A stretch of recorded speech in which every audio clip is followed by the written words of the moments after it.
Based on the angle subtended by an arc of a circle at the center, we are going to learn the next theorem, that is theorem 8. The theorem says that the angle subtended by an arc at the center is always double the angle subtended by it at any point on the remaining part of the circle.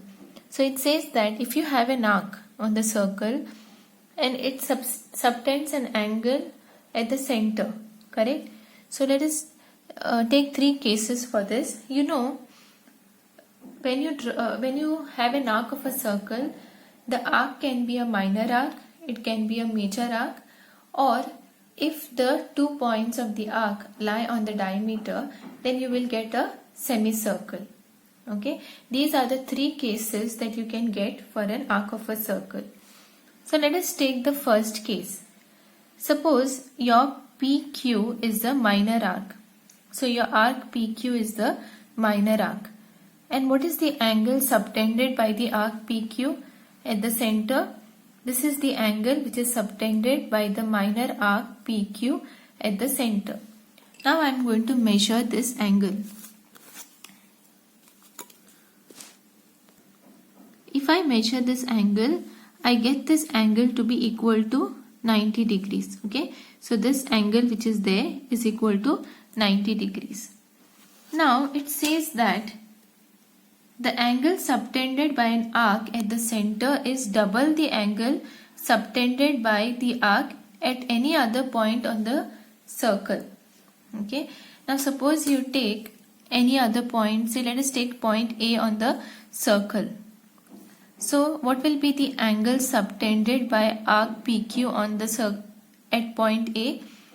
This is the angle which is subtended by arc PQ at which point? At point A.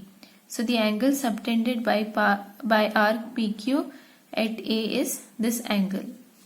Now let us measure this angle. Okay.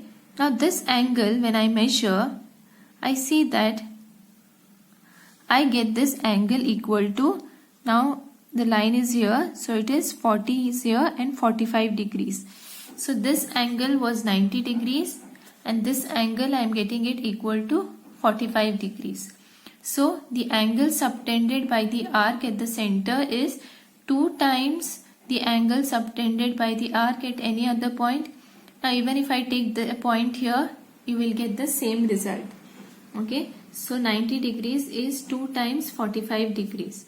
So the first case is satisfied, that is angle subtended by the arc at the center is double the angle subtended by the arc at any other point on the circle. So here also I get that angle POQ is 2 times angle PAQ. Now let us take the second case. The second case is your arc PQ is a semicircle. Okay, if this is a semicircle means your endpoints of the arc, it lies on the diameter. Now you don't need to measure this. You know this is a line.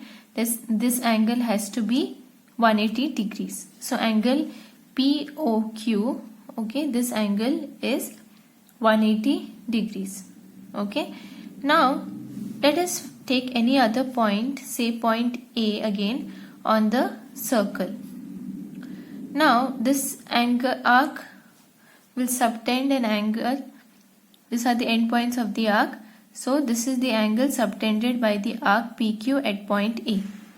Now let us measure this angle. Okay. Now if I measure this angle, I see that this angle is equal to 90 degrees. Okay, this angle is 180 degrees and this angle is 90 degrees. So you see this angle is 2 times angle A, correct? So again angle subtended by the arc at the center is double the angle subtended by it at any other point on the circle. So in this case also you see angle POQ is equal to 2 times angle PAQ. So the theorem holds true for semicircle. Now let us go to the third case. Suppose your arc is the major arc. Now your arc PQ is your major arc, correct? So in that case, where will be the angle subtended? Now join P and O and Q and O. Okay, so now here when you join, this is the angle. Here this is your angle. So now this will be your angle, correct? This is your angle. So this is the angle subtended by the arc PQ at the center. Now let us find out the measure of this angle. Now to find out, if I join this or extend this line, then this is 180 degrees, correct?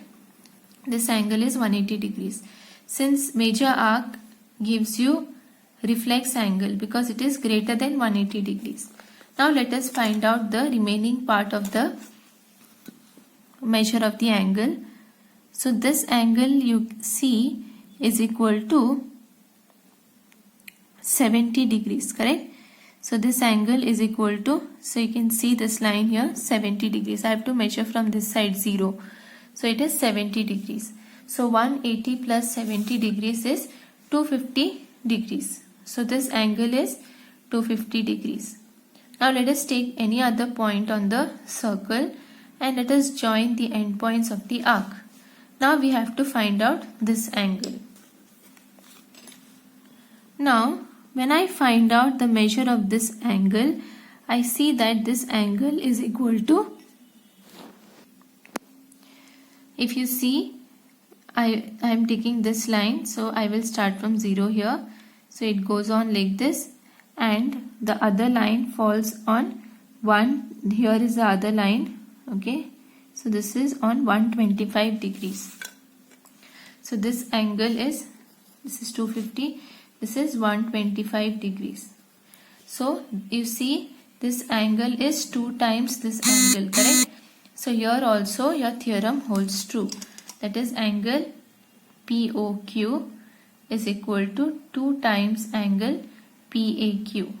So you can conclude from these 3 cases that the angle subtended by an arc at the center is double the angle subtended by it at any other point on the remaining part of the circle. So the other point cannot lie on the arc. It has to lie on this remaining part of the circle.